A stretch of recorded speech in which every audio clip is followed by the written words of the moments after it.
Welcome everybody. Dojo, Wednesday night. It's good to see everybody. Hey, James. Hi, Hi. How's it going? I'm man, I'm having fucking fun over here. I've spent too much time on. I've got 8 minutes of animation. Um, I've I've put I've put way too much time into this, but man, I'm having fun. I've I've written about 4 scripts. I've thrown 3 of them away, but I really enjoyed the practice, and then I have one now that I'm still laughing at now. I've been hearing it a lot over and over again, but I still when you I just I freaking love it when that happens. So I'm in my own little world over here. I have zero social skills right now. I have no ability to understand when daylight happens. I took a nap before today, before this event, and that God, that felt amazing too because I've been burning the midnight oil. It snowed in. There's like 8 inches of snow, so I'm packed Mm. in here. Just oh my, it's just it's kind of it's honestly it's kind of heaven right now. So that's how I'm doing. I'm doing really good. I wish I could show you this thing. I've been dying to send it to someone, anyone, just to uh but it's better that I don't. It's a secret. It's like Christmas present, you know. It's like a little Yeah, I gift. was I was feeling like you were having Christmas over there, Yeah, it's really fun. It's been great. So celebrating yourself. And I love that you're able to create in the midst of, um, I don't know. I don't think any of the other stuff really matters. hmm. So um, it's Well, yeah, the lessons learned of how much calories we lose trying to wake other people up, and then like not spending time on creating something that's inspiring or lighting a fire inside of yourself. yeah, you can do both. I this is what I tell myself. I can still do both. Um, yeah, and I feel like that's the way is to break through with a new. It does. I don't even need this to come true. I have fantasies that I sustain myself through all the time. If I'm writing a book, I was just looking today. I've sold 2 books this month. It's like two. It's like Congratulations, you sold 2 books. yeah, thank you. Thank you. That's a good way of looking at it. And and when I see I've sold 2 books, I'm just like, man, that's not a lot of books. I shouldn't be writing another book. It's probably fine. Most of my decisions are around this. It's really around. It's like I'm usually just having a lot of fun doing something, whether it's writing a book or building a live stream or right now animating these shorts. Uh, it I always find myself having a lot of fun just in the creative honestly, just in the creative mode. I'll do anything. Just let me be creative. Let me dive in and figure out how to do that. This stuff's great because so much of it is writing. It's so different from live stream because I can actually change exactly what the words are. It's completely opposite. And there's anonymity. It's I'm behind cartoons. I can say anything. I can be a real sick fuck. Like one character, I'm ashamed of this one character. I'm just like, God, this the ghost of Charlie Kirk. This guy's a fucking sicko. He's like this guy's come back as the ghost of Charlie Kirk, and he's trying to pull blood libel because he thinks it'll help the country better. So he's like encouraging people to do Old Testament sacrifices, and it's like I am mesmerized by my own stories. I have a lot of limitations. Uh, uh, techni- Technical wise. My AI machine's down, which I find amazing that it's down right now because man, it'd be great as fuck if this thing would work. I turn it on every 3 days and just watch it shut back down again. And it's cool. I mean, I'll eventually get it probably needs like a power coupler or some shit. I mean, it's probably something pretty minor. I don't know how to fix it. I'm kind of afraid of it. It's too expensive. I'll work on a machine under a certain price point. I'll touch it all day long, but then when you get one of these things, you're just I don't want to I don't want to screw that up. So, but even without that, I've been really mesmerized. I'm really struggling not struggling in a bad way. I there's no hands. I'll just say this. The style of art is such a fascinating thing. It, in my mind, I've got a script that's just phenomenal. I mean, seriously, I think it's funny as hell, and it has all these twists and turns. And I haven't just written the script; I actually have the audio. I've actually recorded all the voices. I've actually still got it up. I'm afraid to close this thing. I have 14 tracks. So that's 14 different audio characters in this show. I've got 12 different scenes. Um, uh, and the biggest sort of struggle I have is what is the art style? Am I losing? I want to just let. Right now, I'm asking ChatGPT to create images for me, and it's giving me this Family Guy sort of style. And I don't know if that's too cheesy or too copied or too standard. There's trillions of layers.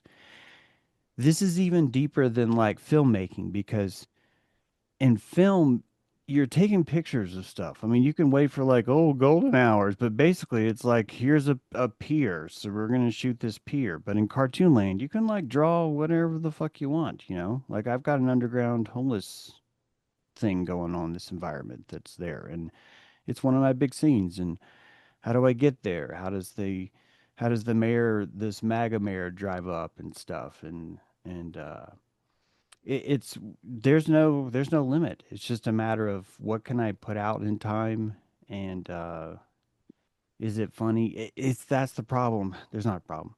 It's already funny. I don't need you guys to like it. This is funny as hell. This is funny as fuck. And it's the same thing with Black Eye Club, guys. I fucking love that book. That book's amazing. I can't believe I wrote that book. So it's like even when I look and you're right, Lori. Lori trumps me as usual. But like my littler lesson here is more like, hey, it's that's why you probably shouldn't be like throwing down into writing another book right now because it's you got that. Wait until you sell a lot of books, and then stuff like that. And there's a timing thing too. I made all these resin cookies last year, hoping to sell them for Christmas last year. I sold like three, and now I've got a whole shelf over there. I've like since I complained the other day, I sold all my Christmas. Like I sold a lot of them. So and that's been like incredibly. Oh my God, it's been like a godsend. It's allowed me to keep like cartooning. So I guess I'm sorry Hey, James, you didn't lead with that. if I You sound all over the place. Sorry you about that. didn't lead with that you sold all the cookies. Yeah, I led with how I was having fun creating. Okay, you led with how Be fair. that's like number one. Yeah. I'm having fun creating. I have the same kind of psychosis. I don't belong. Then I create the manifestation of I'm not belonging. Nobody gets me. I'm way too advanced for like whatever. I Mm. don't have anybody coming for my healing. I'm not a shaman because I don't have anybody coming to I'm not a writer because nobody's buying my books. It's like Yeah, yeah, yeah. it's the same kind of thing. It's like, and I think all of us who are like super creatives or maybe do things that nobody is watching or seeing, you're actually got way more witness. And maybe that's, I'm like, all that witness is not necessarily something that I would even want. Yeah. It's like there's a lot of like things that come with that witness. It's like, whoa, I mean, the porta finder, the porta letter, whoever that person was, Hmm. that was kind of like a shocker because he was like a fan, like, and he had all the wrenches and he had all this stuff. And then he kind of like poof. Yeah, I guess he probably did sort of disappear. And it's like when you do what you're supposed to do, you Yeah. can't even get like, yeah, you sold books, or boo, I didn't sell books. It's like you have to stay in that middle path of like, I got to stay true to myself and what I need to be doing. And I'm really Mm. grateful that you sold those things. And was it from Alive? Because Yeah, it you was from one live, like Friday's live. I was like, you guys gotta buy this fucking cookies, that's man. that's awesome. Just buy some fucking cookies, man.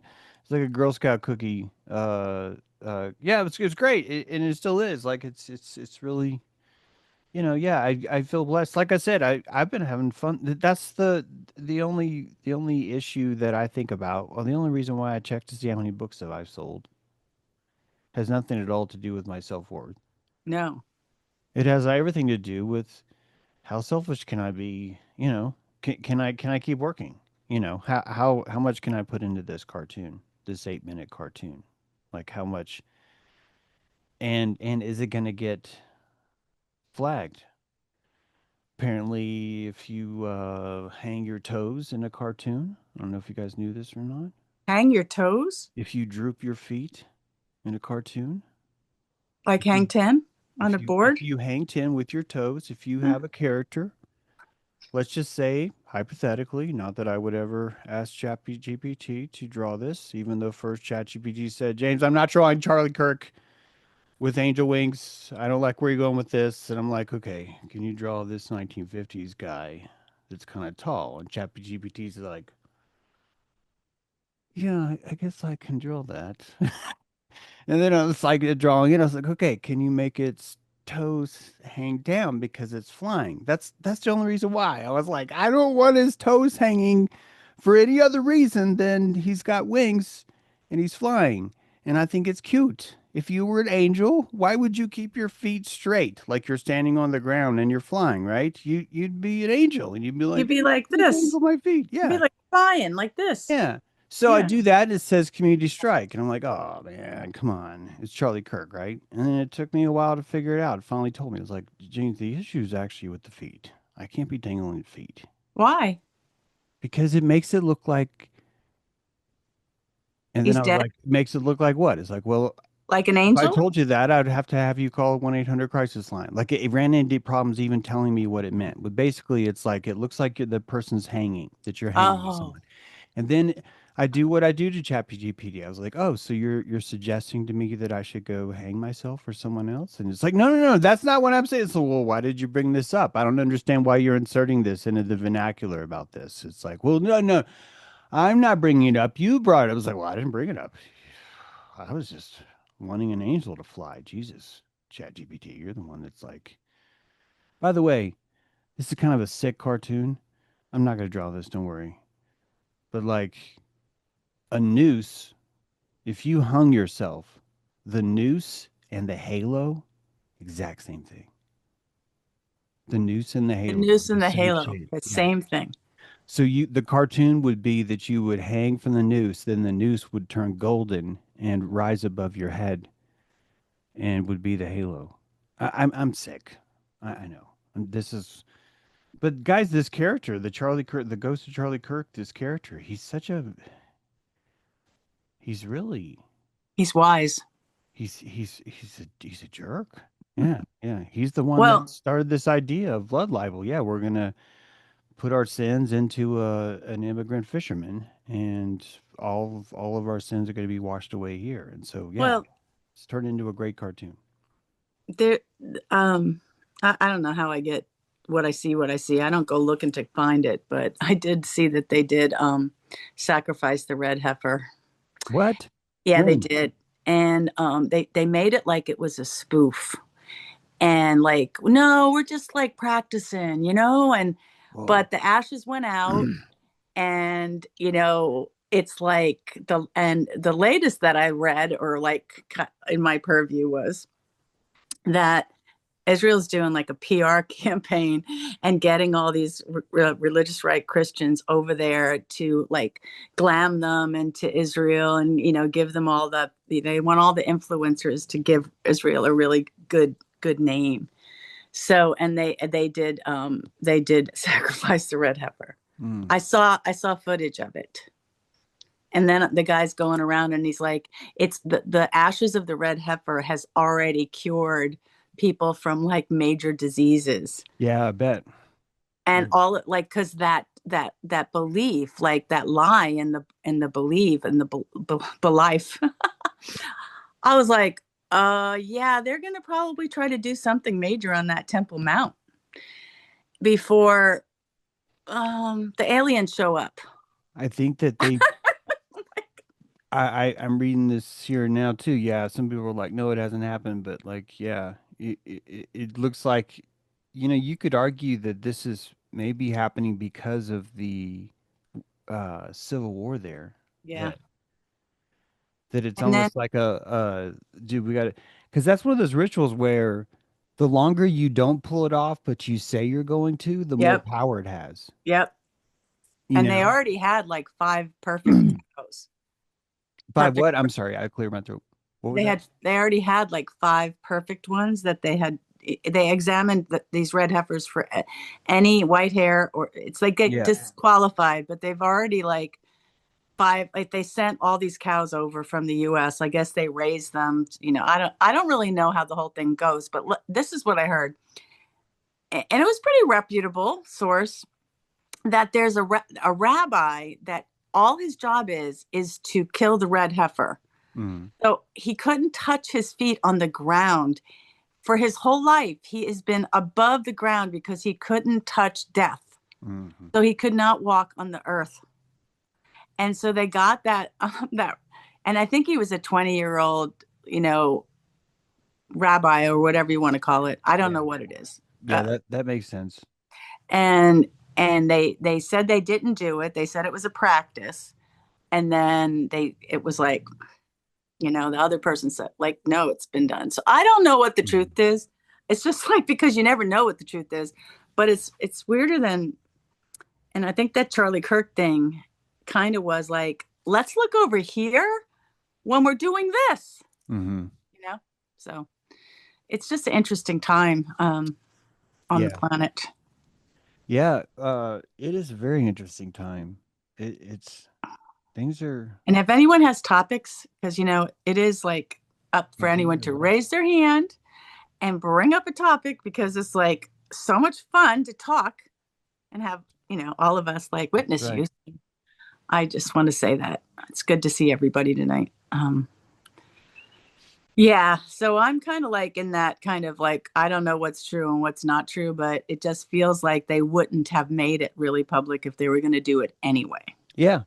No, no, I only was just pulling it up and yeah, I see the article. I also see Gemini's trying to say this hasn't happened, but also it's going to say a lot of shit doesn't happen, and it's kind of like how anonymous works. It's like one people will hack, we're anonymous, and then the other people will be like, well, wait, we're anonymous, and it's how do you claim to be the dude who gets to kill the red heifer? Like that took some serious PR. That took some propaganda to convince all the other halals or butchers or whatever you want to call them. That I'm the one whose feet have never touched the earth. It's like, oh fuck, that's a good one, Tom. Tell us that again. Yeah, my son's feet have never touched the earth. He'll be the one. He'll never touch the earth with his feet. Never. It's like, oh fuck, you can't trump that. So this stuff makes sense. Like it takes off. And then when you look at how insane the right is, like the MAGA party, now imagine that mentality, but just like in Israel. And you're just like, oh yeah. Yeah, this It's, it's just like if you really thought about it, like Nanny's hands up, so I want to call on her. oh Um, good. when I look at it and I think, if you were truly a Christian, you don't have anything connected to the Jewish people because they're just like they're not even Jewish, number one. And then it was like, well, if you believe in a savior, well, then they're waiting for the savior, but the savior already came, and guess what? It's inside of us. It doesn't need to come again. Mhm. It's like the biggest joke, waiting for the savior. Like, why are the Christians waiting for the savior outside of themselves? I mean, that's the biggest, crazy cray cray. He doesn't have to come back. If he did what he was supposed to do, he doesn't have to come back. See? You know, He, before okay. we, why would you even? why would all of us like choose to move to a town that has a NASCAR track wrapped around it, that has the clan that lives in the middle of the track, and the only grocery store is right in the middle of that? Why would all of us choose to live there in that place? Because we feel safe. And I want you to think about that's kind of like Israel times like 10. Like Yeah. why are you why are you there? Why are you living there pretending that this is normal, that this is everything's fine? And how are you sane? How are you not just shooting puppies every day just to make it to lunch? Like Well, having all these weapons supposedly, crazy, man. like Yeah, focused on all you the and weapons like and shit. Yeah, even that. you're gonna Yeah. die any day and you've got sirens gonna go off and You're living under a net yeah. that's there to hopefully to stop a drone strike, but it doesn't stop like poop spray. Nope, they're going to get you with the poop spray. But all this is normal. This is all normal because you know what? It's the Holy Land. Look at me. It's the Holy Land. It's all you guys. It's the Holy Land. Let's go kill some people. Like it's like, why would you go live there in that NASCAR centric, clan ridden Dollar General? It's not even a grocery store. It's a Dollar General store. And that's your only place to eat. And you're just like, I'm going to raise a family here. There's no school. Fuck it. We'll homeschool. We're going to raise them here. Like that's Israel. There's no reason for anyone to even consider that. Like if you Like going to a music until festival. you can picture going there and living there, I don't know if we can really like manufacture what it takes to even kind of understand the I think it's kind of more akin to like a really crazy like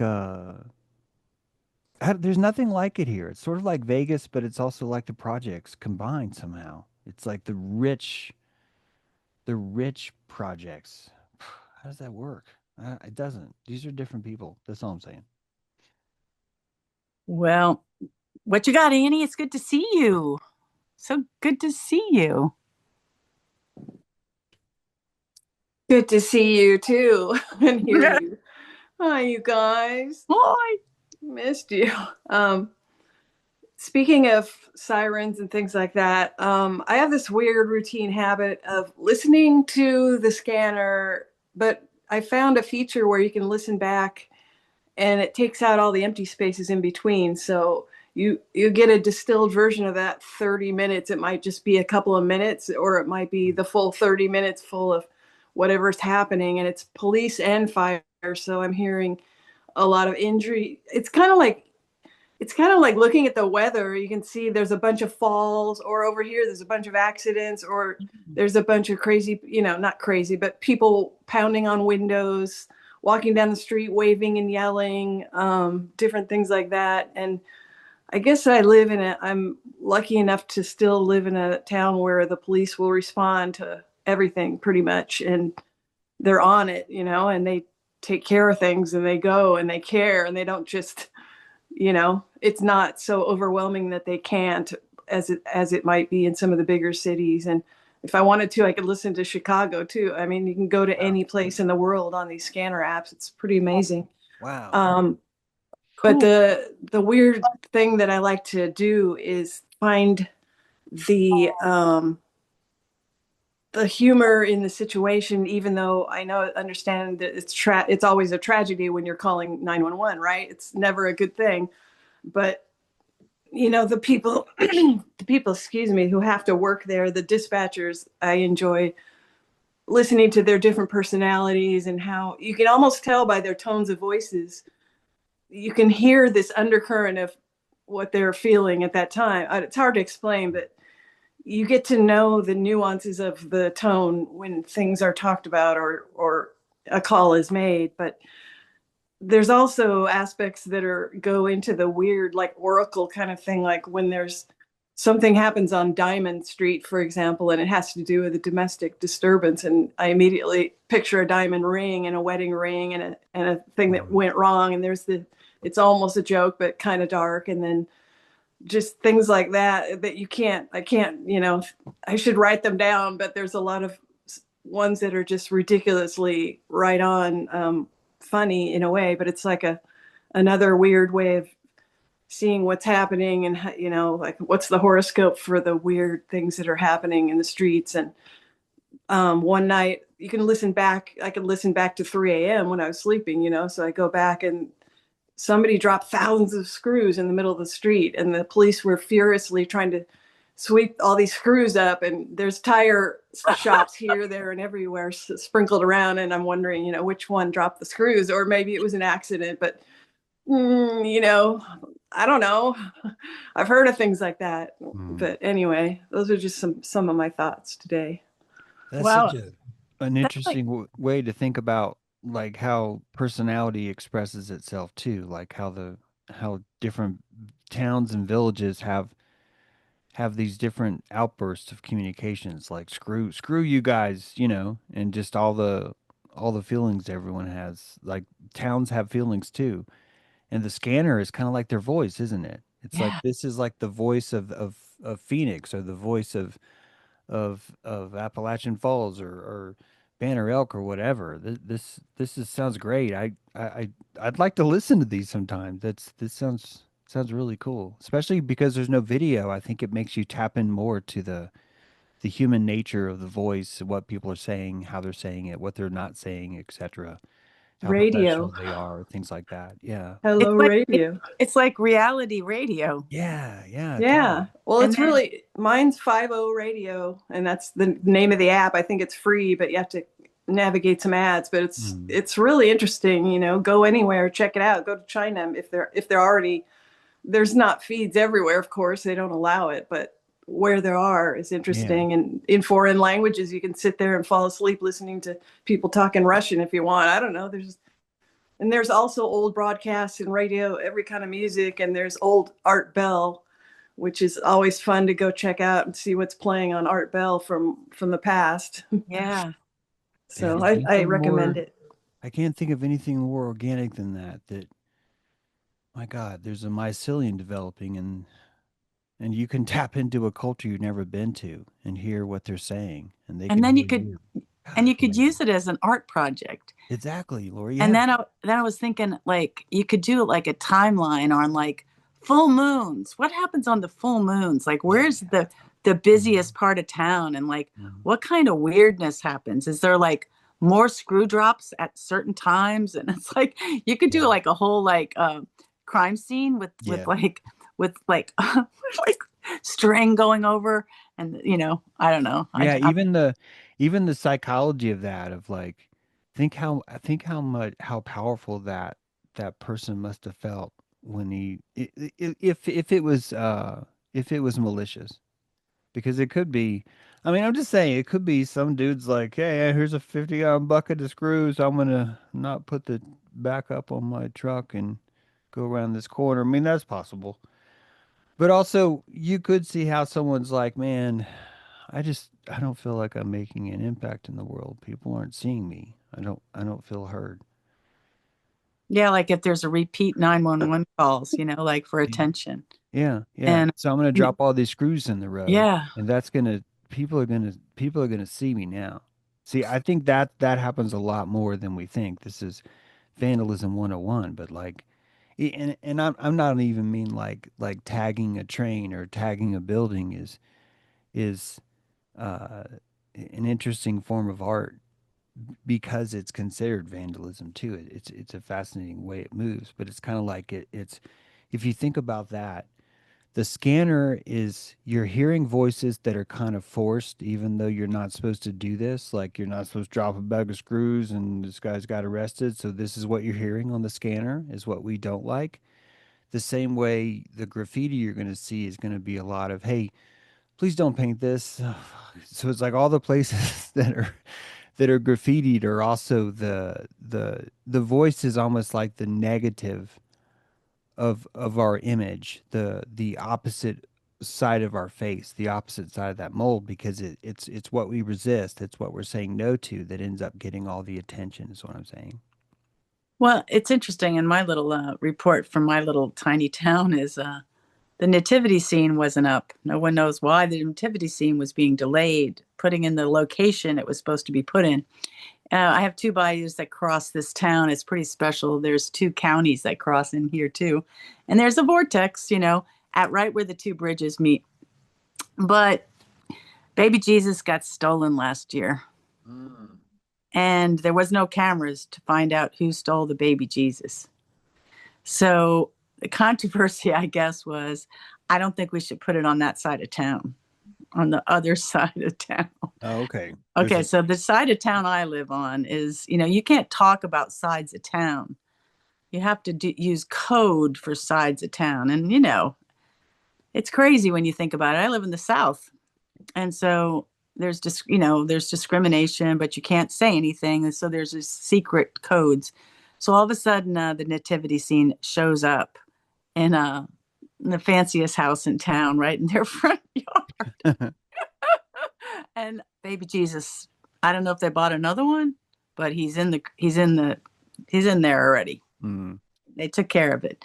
But I thought, yeah, they didn't want to risk, their well, it's pretty large. It's like human size nativity scene. Mm. And they didn't want to risk putting it over there because there was, and in this town, I think there's not enough scanner activity. It's too small. But if you go out of town, you can have the police chief will put a ring camera on your house to monitor for you. So Really?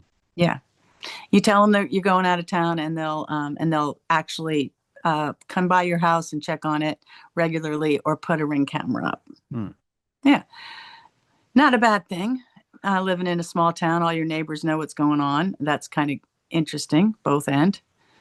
Hey, Renee, your hand's up. Good to see you. Hey, everybody. Yeah, the ring camera. I have an aversion to that for some reason. I'm just like, I don't think I want a ring camera.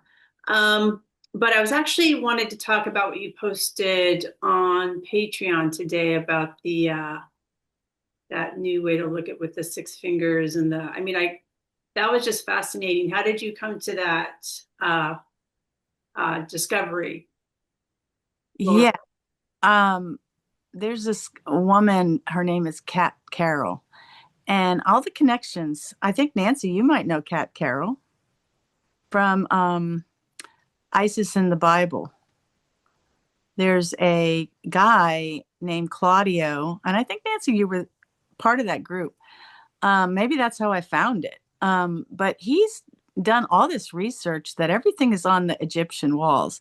And so he does astrology with everything being on the Egyptian walls. So she cited him in the article.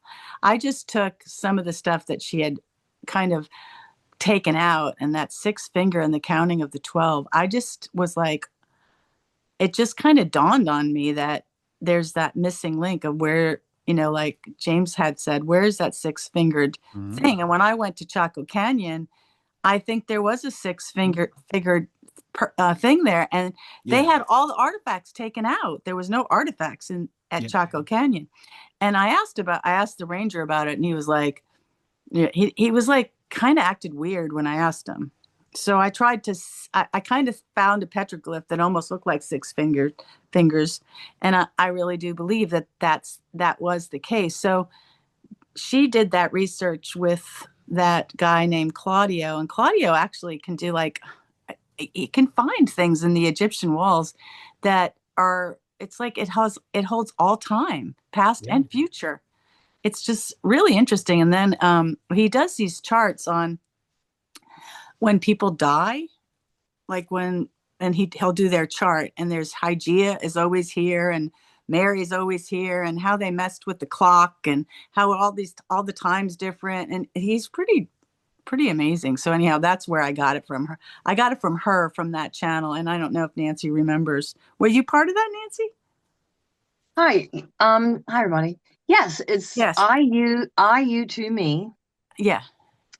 And it's just you, number two. Well, yeah, and then me. And yes, he's done his research. He actually will do your chart for freaking free.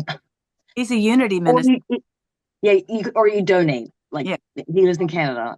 But oh my God, I sent you something too once, James. It was the Holy Grail. Oh my God, that was anyway. Yeah, he's amazing.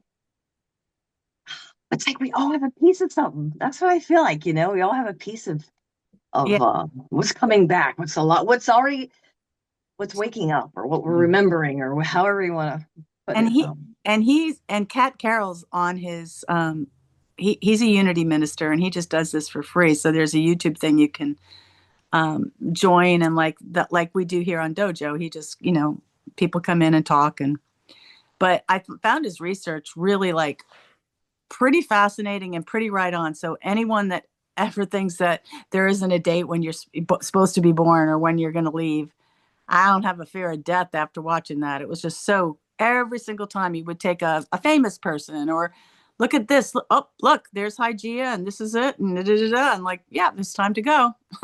Yeah, I think on back to Chaco Canyon real quick. All this is fascinating. The Chaco Canyon thing, I think not only is there a six finger connection, but there's also a twin flame, a he she hermaphroditic six finger thing. And there's a princess that's buried that they found that has six fingers, and it turned out was a they don't know if it's a prin well, they don't know why they're calling her princess.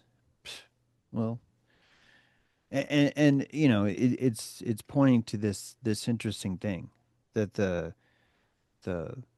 when you had ovaries and testicles, you probably had six fingers. You probably had a more complete system. And I don't mean complete as even like you're missing something. It's just more of like down the stalk of a plant where the branches meet the root, right? So it's sort of like a root. Your root has six fingers, but then the branch of you has 10. Would be another way of maybe looking at that, you know? Oh, the other thing that Cat Carroll is part of that I've been involved in since like 2012 is called Cobra. So it's Prepare for Change. And so she writes a lot of articles for that. And that's where I took that from. But I think what's really interesting is that everything is all connected. In my world, I can't see one thing that doesn't have a connection to like five other things that are like right here Mhm. all the time. So, Yeah, it's like an overlay. yeah. There's so many different ways you can overlay on that face, that clock face, which is cool. And when I posted something on Patreon, and I was playing with the swastika, and going with the more of the plus sign, the northeast, southwest. But then if you click it into an X, then you get the swastika. So it's the momentum. And then Yeah. we're doing the World Tarot, and then the 369, which is I'm always into 12 for Tesla. Yeah. And what else did I have? Yeah, there's just so many different and I'm sure things I'm missing that could be overlaid above or below, and that just is kind of like a mound. It's like we're building mounds here. And then Mar- MJ came on with more uh, connections with your thing, and then I added Thomahalt as the star for Aquarius. It's kind of like, Yeah. and then she put more stuff on this timing on the Egyptian walls. I'd love to have had her come in and talk about it because I think we all have a piece to the puzzle, and how does it like fit together? Mhm. It's kind of interesting. Cool. But it is interesting that even posting that image with the swastika turned at an X, that was like, whoa, look at me being so controversial. She posted the swastika. So it's just I think you know okay, so Germany, World War II, Hitler, the Nazis compared to the Duceys, the Nazis, that symbol is so shocking in its controversy because it needs to be that shocking. Mhm. Right. But it's also saying, okay, you guys get to own this symbol for the rest of all time, even though Yeah. before we click that switch, which was necessary, we're all where we are with the Israel, situation with that has a lot to do with that. So that's what I got. Go ahead, James. Well, I was disagreeing. I was looking at what you just posted there. Yeah, Aquarius, Scorpion, the four corners and this is great. Yeah. Yeah. I was gonna just add an example of that is marijuana, cannabis is legalized. It's not legal or illegal. It's this weird ass thing. No, it's still we're still because it has a vibration to it. It's serious. It's serious enough to where we're gonna take pictures of it because and post it on Facebook and buy an armored vehicle because we found you with a house plant. Like that's going to vibrate because that plant has medicine. So how would it have medicine? It's going to look like that, you know. So all these things have this kind of vibration. The swastika is the same thing. Um, You know, it's interesting because my older than fuck, but anyhow, I feel that way sometimes. Anyhow, there's a friend of mine. He was in jail for 10 years for possession. That's 10 years of his life, you know, and then he came out as a felon. mm, One of the most wonderful humans. You know, this is what it was like to be in the 60s and the generation of where it was not legal.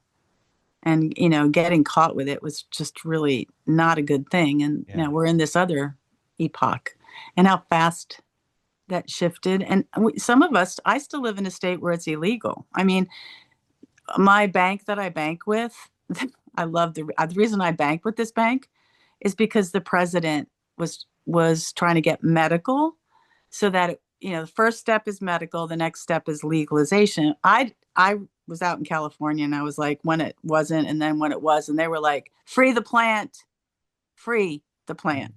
not make it legal. Yeah, We don't exactly. need any government overreach on it, but at least that somebody doesn't go to jail, you Mm. know. So now it doesn't look like they're trying to arrest people here. People are like in big music festivals, you can smell it everywhere and it's like it's a little bit overlooked, but I told you my little town, I was a targeted individual. They were saying that, you know, people were I had there was a tip. They called in. Mm. And so I got a little paranoid. Yeah. Yeah, I live in the same state. My state's the same situation. It's kind of whacked in that way. Uh, it's not just kind of whacked, but also if you look at the larger culture itself, it would cannabis would be as terrifying as uh, Nazi ideologies, as terrorism, as so it, you're watching people that were championing the right of consciousness in the 60s and the entire culture building itself around stopping it. And so the war on drugs really is that in a lot of ways. It really is this. Hey, we need to slow the fuck down. We don't want to be conscious. In fact, we want to go back to when we were a little bit less conscious. Those were the good old days. And you know, all of us have this in our own lives, the little moments like this where we go conservative or liberal and things like that. So it's so fascinating that there's the symbiotic key that connects to our system that has so much influence, so much so to where culture is behaving the way it does right now. But culture is insane, like just on so many different levels. Like the cannabis thing is just one of many. Like I think we seized an Venezuela's oil, one of their oil rigs today, or their tankers, I guess. And all this is in the name of drugs, of because people are overdosing on the street here. So the war on drugs is a powerful. It's a good way to crusade, man. You know, if you don't want to bring Jesus to the Indians, you can go blame them for your drug problems, for your gluttony, for your addiction stuff, you know. So Yeah, it's interesting. it is because if you look at America, there's so much. Yeah, it is dystopian, but it's also always been dystopian. I just think we have the technology to see it now. And dystopian isn't really a bad word. I know it's supposed to be a bad word, but it's just as fascistic to make sure every single person has a house and competes with the Joneses and holds down a white collar job. Like there's kind of a Nazism in that. where we're going to start hunting you if you are at the bottom of the barrel. You become fodder to us. And so we ended up with the prison industry now, which is just a housing industry, just called prison. That's really all it is. It's just, look, there's just a certain amount of behavior that we're just going to put you in this place now, and you'll be fine. In fact, most of you guys want to stay, and I'm just telling you that there's actually truth to that. There's a psychology of prison life that has a lot of repetition to it. A lot of people, I think, find it's the same way with the military. The exact same way with the military. People get out of the military and they get really sad because they don't have the structure. They don't have a parent forcing them to make their bed every day. They end up finding that they don't do as well. And this is just the same problem as gluttony in ancient Greece. We're still taming those same forces now. They're just a lot more complex. There's just a lot more layers of the onion around them. And so we keep playing with this kind of slavery, with this kind of contractual obligation that we have ourselves with, because it makes ourselves emerge and do something symbiotic. We'll call that word productive, but really productive just means symbiotically uh, giving your due to the symbiosis of society. That's really what being productive means. Like, well, you got to be productive. What does that mean? I got to pay my bills. That's what it means. If you got to Yeah. pay your bills, then you're putting out resources to the environment, proving that you were symbiotic, absolutely proving it. So it's not even the environment's enslaving you. What it means is that you realize that all of your resources are precious, and so you feel chained. You would only feel chained because you start to notice that your freedom is valuable to you, that your resources are valuable to you. It's the same kind of a thing. This is why I think it's so much help. I think it's healthier personally. I think it's healthier to lean into symbiosis versus sovereignty. Not that sovereignty is not important, but it's just, man, because once you get to the top of symbiosis, you're just like, I fucking made it. And then, and I'm just like, dude, there's like, this is not the end of the trail. This is not the end of the trail. Like, I know, it got you here, so I don't want to screw it up, I don't want to screw it up. Well, I just remember when I left corporate and became an artist, it was really difficult with my esteem to not be on a structure of producing and really proving, like, like in that kind of culture, that I had value. And then when you go in to be this artist, it's just like, where's the value? Where's the structure? So I can understand why people want to be in a prison culture, because Oh you're yeah. forced to, like, put on yourself. You have to eat a certain time. You don't even have to cook. I And then think it's terrifying, Lori. I think it's terrifying to be an artist. I'm it just is. saying, It's if you're terrifying. outside of an artist and you're looking at it, I think it's terrifying. I It mean, to be a is. real artist, I'm not talking about someone that has a job and everything else, but like exactly like you're talking about. It And is, then it's like, then you have this kind of all this time. And then you it's a have looking maybe glass. It's very, nothing to show for yeah. it. And then, like, what did you do today? Well, I kind of pondered. I was pondering. So go ahead, Annie. Oh yeah, I'm really good at pondering. I love pondering. It's hard not to get angry when I think about the irony. I mean, I'm trying to find the irony, at least some humor in the fentanyl boat killing stuff happening over here, and then at the same time, it's just there's drugs coming in that aren't coming from a boat in the water. Mhm. It's not coming from that, I don't think. And I've been listening to a lot of Hamilton Morris, if you know who that is. And he's a chemist, but he's very interested in the drug culture and specifically psychedelic drugs and different things. And I recently, speaking of funny things about your town, I guess I found out that we're right on the Colorado River, which is where you can find the bufo frog, which is the frog they can extract its a venom, and I guess they squish it. I don't know how. I They don't put want a to know little how. They put little they get it out of the neck gland and they I put mean, yeah, I don't. little dots on people's skin for It's like just, hallucinogenic to heal. and I've heard there. I vaguely heard, because I don't even like to hear about the stuff, that there is a trade, or there is interest in harvesting, and I'm sure there's nothing ethical about it, because I don't know.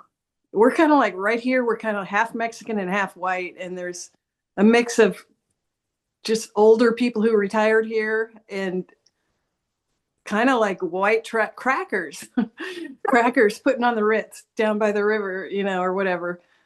There's cheap housing, and that was one reason I was attracted to the place compared to where I was by the beach in Los Angeles. And anyway, not to get off on that, but just the idea of the DMT or whatever the substance is, and there's all the thing about synthesizing it, which is hopefully what they would go towards, and not have to do that anymore to the frogs. But I don't know. I just thought I'd mention that. Yeah, I have a practitioner, like several practitioners of the Bufo over here. I don't know how they get their frog medicine. I I kind of think that I don't know. I like to listen to that kind of stuff too, Annie, with this, where have we been? Where were we in the 60s? Where are we now? And, like, is it better with the synthesized DMT or psilocybin mushrooms, or like, what is it better? Like, I always think that nature's better than the chemistry of what we can do. But I kind of think the fentanyl thing is an inside job, and the CIA has been like, bringing the drugs in. And it's just like, it's just part of the plan. It's really not anyone else bringing it in. We're bringing it in. So we're blaming it on people. I think we live in that scapegoat society. So Well, it's like cops and robbers, and people want to play. yeah. Like, if you're going to go out, you're going to play cops and robbers, so you're going to invent some rules that aren't really rules.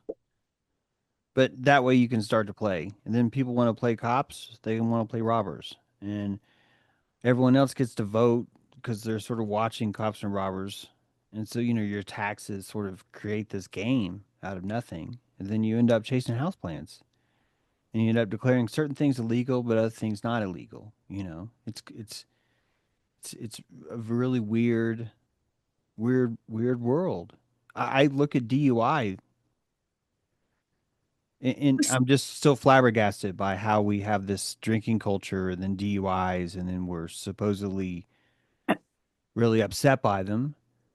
But And then then I'm also, we still go out and have hooters, and like we still do that. We still have a culture that does that. And I'm just like, why? Like, shouldn't we be bombing like the dude who opens the Hooters, or like the dude who's like wants to have like? And I don't think we should bomb anyone, but I'm just trying to say, if we really want to save lives, why would we not do fucking that? Why would we not, like, look, this is a four-time DUI guy, or Pete Hegseth. Sorry, dude, you're not allowed to operate heavy machinery because of your DUI record. I'm sorry, you can't be Secretary of War. Why the fuck would I let you be Secretary of War? Because that's not just as dangerous. That is 20,000 times more lethal, according to statistics in the United States. yeah, I So have the a war is not on life. It's not on saving lives. It's on where can we have fun playing war? Where yeah, can we have fun playing cops and robbers, and playing artist and not artist?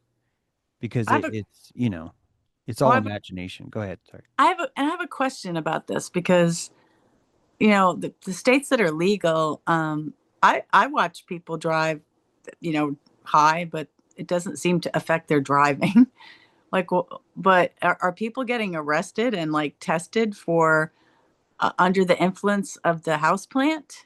I just have a question about it. I Yeah. just, I don't know. Yeah. I Like, think, yeah, you would. they would test it. I'm not sure how, but maybe a breathalyzer or something. Yeah, I'm pretty sure. Yeah, you'll be tested if your car smells like weed or something. Okay. Whatever. Well, yeah. I mean, now they can just say. I mean, if anyone wants, again, if the cops want to play cops, and they're like, "Hey, I'm bored. I have time. I would, if I smell something, if I want to smell something, if I don't want to smell something, if But I don't and like the attitude, if I If this person's scared, most of it's confidence, you know. I told a cop I was like 3 years younger than I was. Not to be smartass. I just fucking told him the wrong age, and he sat there, looked at my license, and asked me how old I was, and then told 3 years different, and he gave my license back. It was all confidence. He was just like he was sniffing my confidence. So it's like, really, a lot of it is just that. I think a lot of it's just that you're just watching mostly interactions like that go around, and it's just an opportunity to chase someone. Are Mhm. you it? Hey, do you have cooties? Because if you do, I want to chase you. And we live in this world where that's an activity. We want that to be available. And so all you have to do is you just have to put some of this houseplant in your pocket. You'll feel alive. Put this houseplant in your pocket. Now walk into a courthouse and just kind of hang out. You feel alive as fuck. You don't even have to smoke it. You honestly don't even have to smoke it. In fact, it's better if you don't. And you're playing in that world now, but this world is like full time. It's on all the time. It's if you go back to the artist thing, it's a lot like the looking glass. Like if you abandon your career and you step into art and you're able to somehow make it work, you're in the looking glass now. You're in a weird fantasy world where weird shit's happening all the time, and you can't really say you ever are comfortable with it. I don't think you'd make it if you got comfortable with it. It's supposed to be this endless soiree of just weirdness, psychedelic oddities that somehow work out, you know? Like things that you do a year ago that end up helping you out now, or things that you do a year ago that end up hurting you now. Who knows? But all the flux of all that. Remember when I was like 24, I remember sitting scratching my head going, what am I gonna do to make a living? And I am still doing that. It's a it's been amazing. Like the things that scared me the most were the times when I wasn't able to do that, when I was in a contract with some job, with some gig maybe, you know, where I had to go to, not that I had to, there's nothing wrong with that, but like I'm going to work on this thing in Spain and I have 8 months to do it, so I have to program this thing, and every day is just nothing but this making this iPad do something interesting. There's a slavery there. There's an art that I found that also taps into productivity. That's why it's such a cool thing. If we had UBI, I don't know if it would give us this or not, because I think that the symbiosis has to be naturally felt in a valuable way, and we're so selfish even about food stamps. I don't even think we can handle UBI right now. I'm just talking about collectively where the consciousness is at, but it really should be that way. It should be as comfortable as, hey kid, here's $13. What's this for? Well, you're 13. You get $13. I get $13 for being 13. Yes, you do. Well, holy fuck, that's amazing. It's like, yeah, why? Serious question. Why the fuck shouldn't it work that way? I know trees that literally get an allowance because of how fucking big they are. They're just like, well, I got 115 rings, so I get fucking $115 from the world. Gives me all this. Look how big I am. I'm huge, man. I need a lot of cookies. I need a lot of allowance over here. And like that's I dream about this all the time. I dream about what I do all the time, just being more allowed. Just being just being more allowed, just being more like, I'm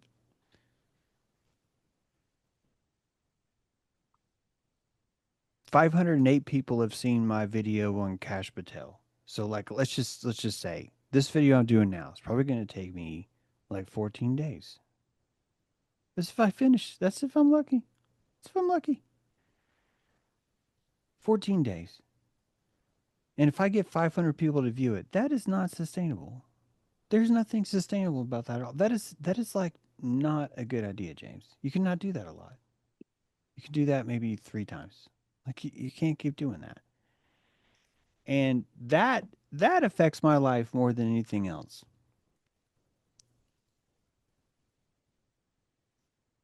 I don't know how many people get to even have that luxury.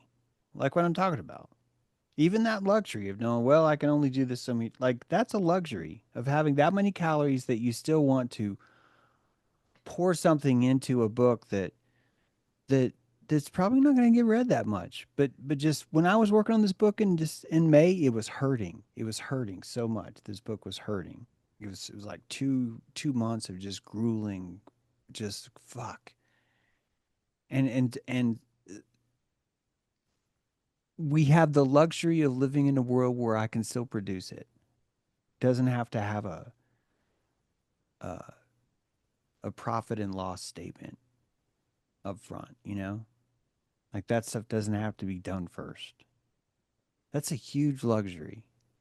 And I think when that just becomes normal, if that, I don't know if it'll happen over a lifetime, but if that ever became normal, I'm just trying to picture like what the world would even look like. Well, like how, like every overpass would sort of be like a canvas. Like every Mm-hmm. single nook and cranny of Yep. culture that used to be a bureaucracy would turn into this macaroni art, this It'd beautiful be little niche. outsider. It'd be like outsider art unite. Be like vandalism, but done with a Mm-hmm. different spirit, if this makes sense. It'd be like I'm owning the thing that the government said they built and that you should not spray paint this. And now the government's saying, hey, can you guys paint our train? Can you do that? Can you paint some like giant dicks on the side of our train? We want to call our train the Bullet Dick. This way, like now you're leaning into the vandalism. You're if a an inner city kid thinks this looks like a giant metal dick, then what's wrong with that? What's wrong with this inner city using that phallus as a kind of thing? I'm just saying the psychology I think would change then, and the entire reason why you would even start to come out and tag things would be not from a vandalistic standpoint. Not that that's really mostly what it is, because I don't think it is. It's more about witness. But you would be coming out and it'd be more of like, oh man, I was so proud. What happened? My building fucking got tagged today. You got to come see this. Look at this. So I don't know who Kevin is, but Kevin's a dickhead. Look at that. This is great. Like, look, my building got tagged today. I belong here. I built this structure. It's been tagged by society. It's been marked. It's been said, I see you. It's no different than when you've put out a bird feeder and you're just like, oh God, when's the bird going to come? When a bird going to come? When a bird going to come? Then a bird comes. And then you feel like, oh my God, I'm just like such a part of this thing. I am a part of this thing. Look at me. Look at these birds waiting for me to put out bird seed. It's that kind of thing where the bird poop is the vandalism. You're not like you can't poop your birds. You would never fucking do that. You would never fucking do that. You would never fucking try and set it up to where we're never going to have birds poop in our yard. We're going to shoot the birds that poop until we only have birds that come that don't poop. It's like, I get the Zionism. I get the what Tico tells you. We can have those things. I get it, but it's not real, man. You know, There's it's just just, like yeah. it's like seeing beauty in it's like why would somebody want to live on a development that all the houses look alike? And then there's rules that you cannot do anything outside of this certain paint colors Yeah. or HOAs, V's, I don't know what it's called. Hmm. Associations, HOA, association. Yeah, and it does. My uncle was that way. My non-biological uncle was in the army a long time ago and just really enjoyed that structure so much. He just really enjoyed it. I think it's like it's a safe. He couldn't Yeah, imagine being outside of it. And when he was finally forced to leave it, he did horrible. He fell apart. well, there's a safety in it because first of Mhm. all, your property values are secure. Of course. Like here in Louisiana, we have like first of all, you can drive up to a daiquiri shop and all they have to do is put a little piece of tape on the straw and that's like get good to go. Uh, there's no like open container, like it's just it's a free for all. You can just Mhm. drink in the streets. Can't s- can't do any house planting in the streets, but you can just drink anywhere. Yeah. So, I mean, I guess if you put a piece of tape over your beer can, you could drive down the road. That's how it is here. And it's also like fancy houses and no zoning. I have no zoning in my town. So across the street, I have some land. I could put anything I want. Mm. I could put caravans. I could put campers. So the big fancy house that has the baby Jesus lit up, beautiful, like giant house, big fancy house. And just like town halls right here. And then the next one, a fifth wheel, guy living in it. So that's my town. I really like that. Yep. I like that I can just have no zoning and do the thought of being able to do anything I want, Mm-hmm. even though I might not do anything I want. My little neighbor across the street mows my lawn, and his house is neat. So I don't know. You go from that's what it's like, but we have all those neighborhoods where it's like, you know, really fancy and really a lot of rules. So we Yeah. have all that too. So Yeah, and I can see why people would, all of us are going to want to save calories and put certain calories into certain things and not no calories into other things, whether it be home repairs or what we do for a living or how we handle our getting our hair cut or eyes checked. Like some of us may want to like dive into ophthalmology or whatever and like invent our own glasses, grind our own lenses, while someone else would just be like, "Look, I'm busy." And I think that that appeals to a lot of people in the home world. Tell me what colors to paint. I never want to have a surprise when I come home. I want there to be a sign that says no soliciting. I want to be able to get mad if someone tries to solicit. And you're right. That's I mean, I can't even imagine that. But I can imagine why so many other people would like that. Like I I get why those people have that and why we form so many things around there. If you think about a development is you'll see a piece of land for like here's 10 acres of land and you could buy it for like, you know, $10,000. Or you can wait for a developer to come in, talk those guys down to like $7,000. Then he takes the $7,000 land, divides it into 10 pieces of 1 acre land each, sells them each for $3,000. And then we like that. We like that. We like that. You know what else we like? In the past growing up, just happened with one of our own who's not with us anymore. But it's like all my life I've looked for help sometimes, and I've said to someone, "Hey, I need help. I need to be able to. I'm willing to pay you if you can do this." And they don't want to be paid to do this. They want to get paid hourly. And then if in those hours they can accomplish this, they don't care. It doesn't matter. It's not. That's not what it's about. I'm more like, well, why would you not want me to pay you to just do this? you know, it's great. I'll pay you to accomplish this. That's all. My whole life's been that. James, will you deliver this piece of software? Blah blah blah. Yes, I will get paid X amount to do this. I've that's always made more sense to me. But a lot of people are more like, no, no, no, no, no. I don't want to get paid like that. And I can tell them, but you'll make more. I don't care. I want to come tomorrow, and no matter how shitty I do, no matter how poorly everything happens, I'm going to walk home with money. That's all I want. Even if it's 10 times less. Even if it's 10 times less, I want that. And I'm telling you, this, what I just told you, I don't think most people know that about other people. I don't think most people know just how valuable that is to reduce themselves down to a promise that the insurance is there. The insurance of that. There's so many days that I come home, quote, quote, and I have negative money. Meaning I've lost money. Like, what the hell were you doing out there today? And that's my normal mode. It's like my normal mode. And there are people that cannot handle 2 days of that. And they've tried, and after 2 days, they're like, "I want a job. I want a job because I'll just go in and it doesn't matter, even though it's just this much." That I think is one of the biggest eye openers, in my opinion, about psychology. If you wanted to tell someone young what people are like, I would explain this. Would say, I don't know if you know this about people.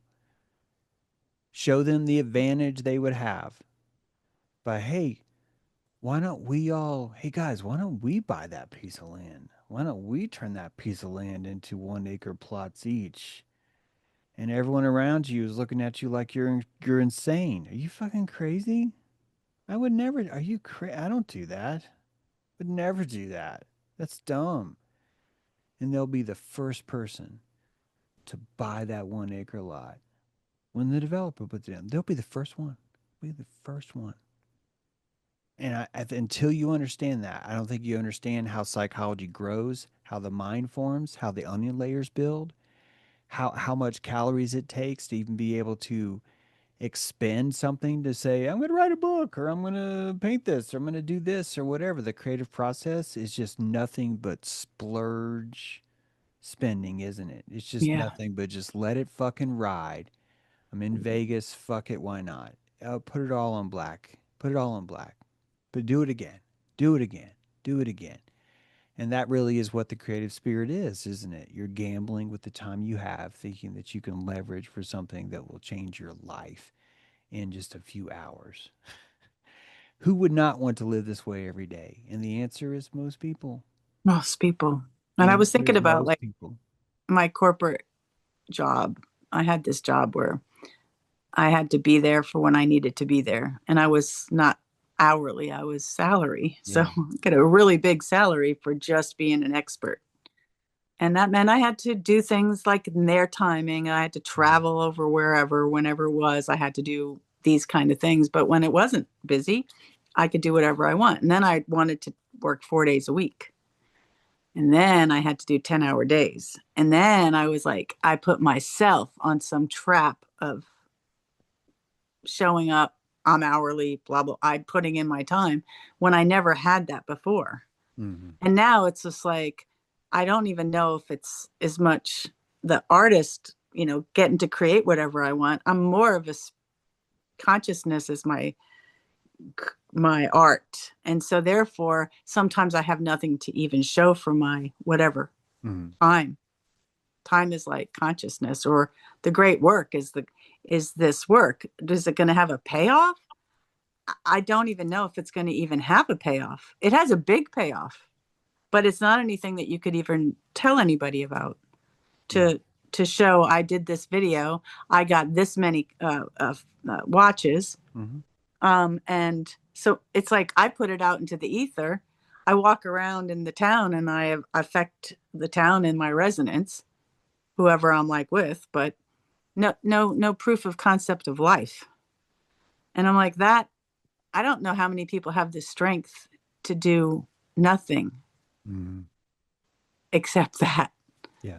So that's a whole different level of, I know most people that I'm around, doesn't matter. They just keep really, really busy. Doesn't matter if they're Yeah. working, it's just busy, busy. They're, volunteering here, going over there, whatever. Just don't let me be alone with myself. Yeah. I noticed that with um my ex's friend circle. I noticed that a lot of them participated in a lot of public charity events. And if I was more bitter, I would say they're not very charitous. I would say that. Because a long time ago I was bitter and I said they're not very charitable. But it's I think it's more about here's how I practice this. I want to practice being this. And I think that the same thing happens when you move into an apartment complex. I want to practice having a home. I want to practice being a homeowner. I want to practice this kind of a thing. And I want a lot of the lines filled in for me. And I want the rules established so I can be okay, so I can do it safely. And so in a way, it's kind of a way of playing, We get to play house, we get to play boss, we get to play whatever. Getting people to to be self-employed, I don't know if the society will ever have that as a thing.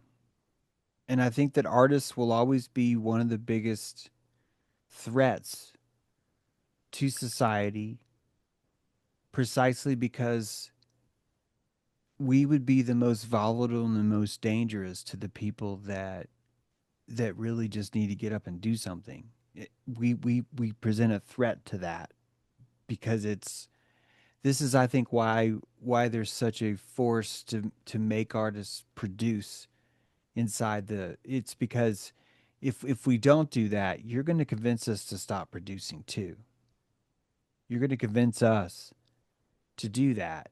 And there's a disparaging way that the productive member of society will look at an artist. They will look at it as someone who has certain traits, that certain superficiality, certain kind of flakiness, unproductive, doesn't participate in society. There's all these things that are thrown at it, and it relates to is just Hollywood. When I hear those things, I just hear entertainment. They're just talking about entertainment, and every single member of productive society will bitch and complain that there are people out there that want to be entertainers, and these same people will go home and watch Netflix and will be very upset if their show's not on. They just don't even understand how important it is. They do not consciously get how colossal art is holding all this together for them, that they would not be able to do what they did if it wasn't for a bunch of artists that are writing fucking Fight Club, writing The Matrix, or whatever it is that they're watching on the show. That turns out to be the only thing that holds those beasts of burden in their pens. So it's so profoundly tragic in the funny way, right? Because each of us are at the other person's throat, insisting you are destroying what we have here. And both of us are doing it to each other. It is so yin and yang. It is so yin and yang.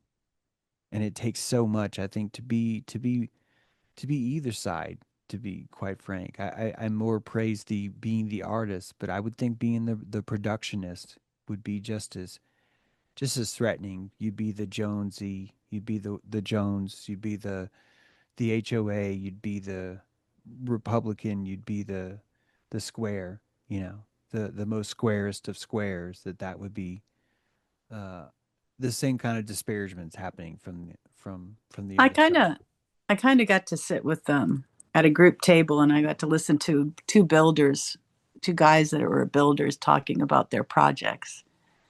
And it sounded so rewarding because they have this set of structures, or playing with Legos.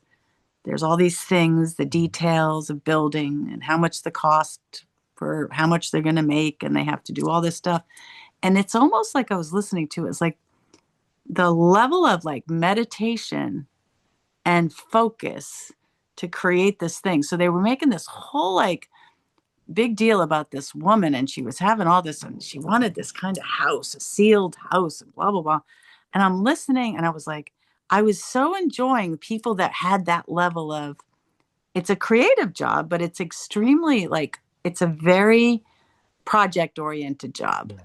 Yeah. And it was a beautiful I'm doing more like whatever I want to do, but this was definitely, I had to ask, what was this, why was this person couldn't have a drop of water touch the building materials?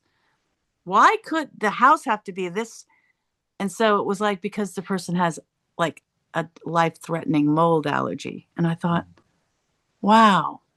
So all of like building a house for a person that has this kind of level. And I thought, in this special land and not around other people. And I just was like listening, and I'm thinking, there's all these people doing all these different things, and I have no idea what it's like. But I'm just like, I have way more curiosity. I'm like, and then I was like, thank you for letting me sit here and like learn about building Yeah, yeah. and plans and how this works. And I don't know, it was just fascinating. I was a little jealous. I'm like, look, looks like it's fun to be a house builder. Yeah, Maybe not a developer, but they were doing like unique projects, you know, they yeah, were, and those guys are self-employed, yeah, they're and self-employed. that's when you really are practicing your art every day, you know. I mean, I don't think you have to get a check to be self-employed, but you know, your every day is you're employing yourself. That's what it is. You know. Employing yourself. Yeah, you're turning yourself into an instrument, and you're growing things. You're doing things with it, you know.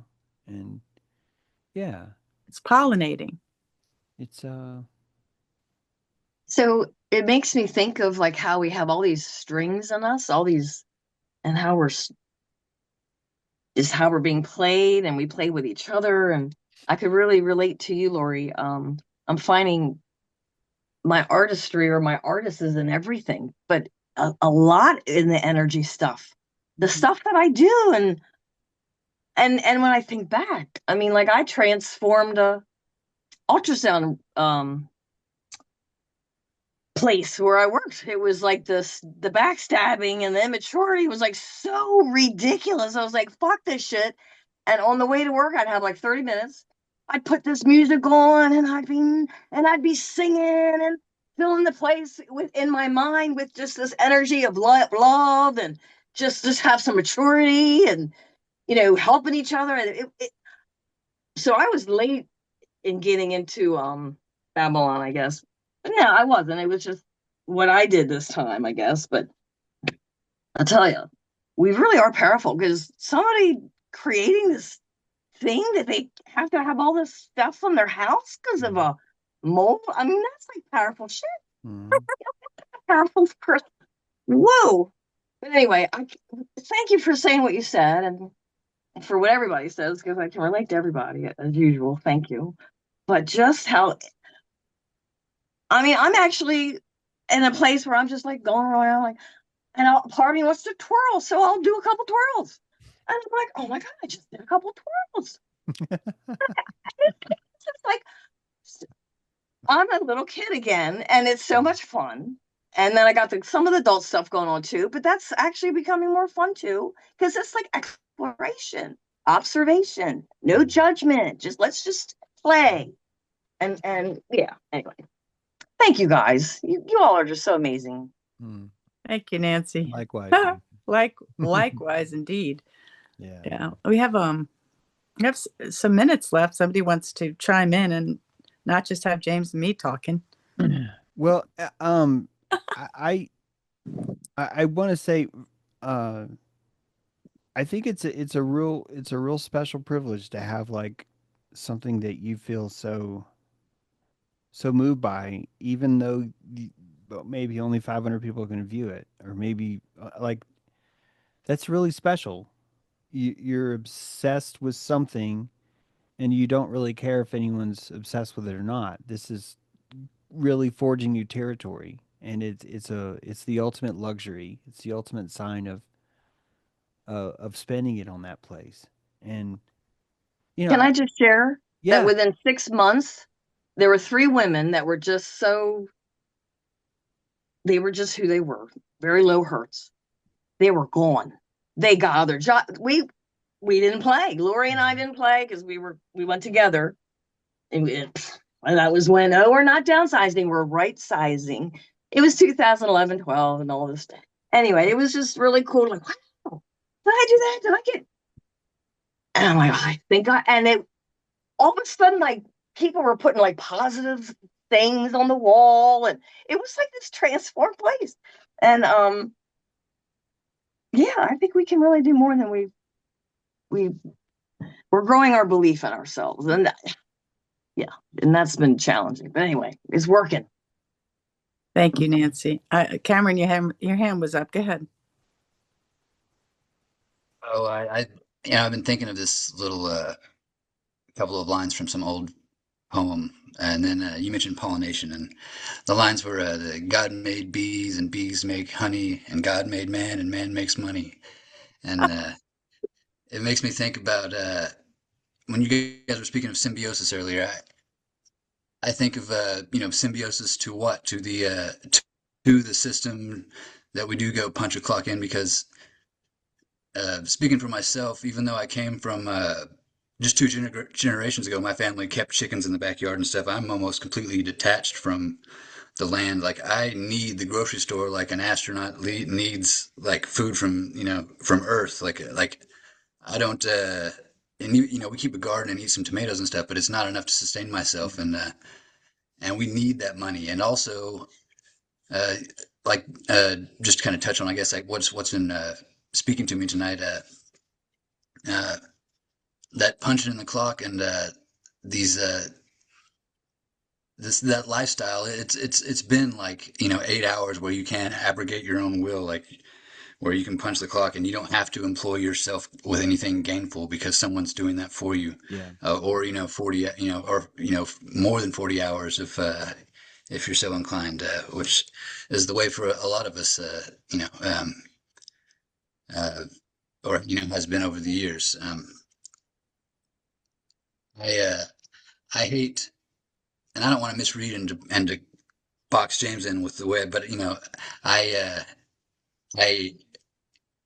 yearn for a little bit of satisfaction for James when I feel like that he needs uh, honey from from his pollination quickly, because I know everything ages so well. I feel that you do, James, and so I yearn for some satisfaction for you as far as getting a few more books sold every month. But I also agree with Lori that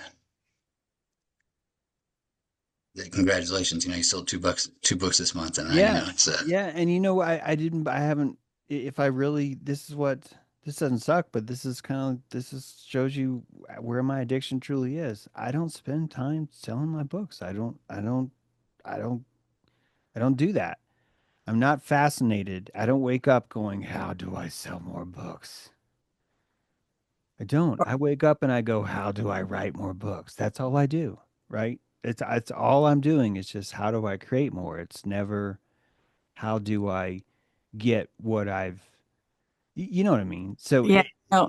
yeah, and that's really it all. It really comes down to when I look at the project I'm doing and how much time it's taking, and I'm just trying to do the math there, and it's honestly it's probably better because I would probably overpaint myself into a structure that was too long. I would say I have a 96-minute animated film that's done in hydrophonic super deluxe hallucinatorial technology that's never been invented. Like I would do that. So me having the symbiosis is keeping me tethered into a very practical place where I still have to. This is what I love about myself is I'm always at least trying to finish something. I have to finish because ultimately that's what depresses me the most. It's not the I'll only have 500 views. It's always I didn't finish. I did not finish that. That's usually there's this 3D app. I can't believe I didn't finish that. Like hopefully I'll finish it, but fuck, it's like that. It's like those are the things that make me feel like a failure, Cameron. None of the other stuff feels that way. Everything else is just more about are my bills getting paid? It's like that. That's the minor part. Most of it is how do I snort more art cocaine? Like how do I wake up in the morning and make more creativity? How do I create a problem for myself that's fascinating and then solve it? You know, that is such a beautiful looking glass to spend time in. It's my favorite place. I think about um, every time I get into that kind of place, I have to say, your outside artists just create art because they're insane. They don't try to promote their art. They Mm. just want to, it's just about the creative process. And it's like, as an author, you're not trying to get onto interviews. And then when you get on an interview, you forgot to talk about your books. Yeah. It's like an arts an outsider artist creates because that's all it matters is Yeah. this flow of the creation. And it's like they find them like their whole house is painted, or it's like it's a form of bliss or flow state, like Mhm. 24/7. Yeah. And then I'm like, I think that artists like this kind of mentality would it do really well with universal basic income. Yeah. I Just mean, because it was be a compulsion to art, yeah, just to art for the art's I sake. would. Yeah. I think I'd do well on it, Yeah. but I mean, I'm okay. I think everything's perfect. Yeah. And I also think that in the future, this would probably help. This would probably help. I'm not the only one. One of us has a daughter. I think about her all the time in reference to this. It's like, what if you could just really focus on whatever the fuck it is you want to focus on? What if you don't have to justify why you need to focus on this?